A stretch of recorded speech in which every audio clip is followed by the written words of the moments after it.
এদিকে কানাডার টরন্টোর ডেন্টোনিয়া পার্কে বাংলা পাড়া ক্লাবের উদ্যোগে ফুটবল প্রতিযোগিতা 2026 অনুষ্ঠিত হয়েছে। কানাডা থেকে রিপোর্ট করছেন আমাদের কানাডা প্রতিনিধি সৈয়দ মাহবুব। কানাডার টরন্টোর ডেন্টোনিয়া পার্কে টরন্টো বাংলাপাড়া ক্লাবের উদ্যোগে অনুষ্ঠিত হয় ফুটবল টুর্নামেন্ট 2026। প্রতিবারের মতো এবারও এই টুর্নামেন্টে কানাডা যুক্তরাষ্ট্র সহ মোট 12টি দল অংশগ্রহণ করে। খেলোয়াড়দের প্রতিযোগিতা, দর্শকদের উপস্থিতি ও তরুণদের অংশগ্রহণ এই আয়োজনকে প্রাণবন্ত করে তোলে। সারাদিন বিভিন্ন দলের হাড্ডাহাড্ডি লড়াইয়ে Beanibazar sports club championship trophy জিতে নেয়। রানার্স আপ হয় টরন্টো সোলজার্স ক্লাব। উক্ত আয়োজনে সার্বিক সহযোগিতায় ছিলেন ইউনাইটেড জালালাবাদ জিটিএ ইনকের সভাপতি খসরুজ্জামান চৌধুরী দুলু, আহলাক হোসেন, জামিল আহমেদ প্রমুখ।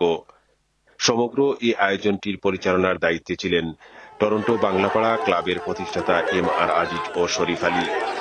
পুরস্কার বিতরণ অনুষ্ঠানে উপস্থিত ছিলেন টাইটেল স্পন্সর স্কারবোরো সাউথ ওয়েস্টের প্রাদেশিক উপনির্বাচনে লিবারেল পার্টি থেকে মনোনীত এমপিপি পদপ্রার্থী আহসানুল হাফিজ, সাংবাদিক নজরুল মিন্টু, কাউন্সিলর প্রার্থী কান্ডাবেল সহ আরো অনেকেই।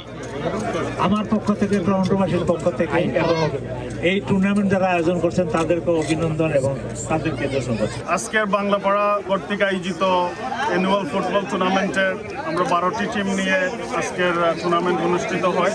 এখানে আমাদের স্বতঃস্ফূর্ত সাপোর্ট ছিল কমিউনিটির। Thank you, Banglapara Football Club, for organizing such a great event, because this was a perfect day for soccer.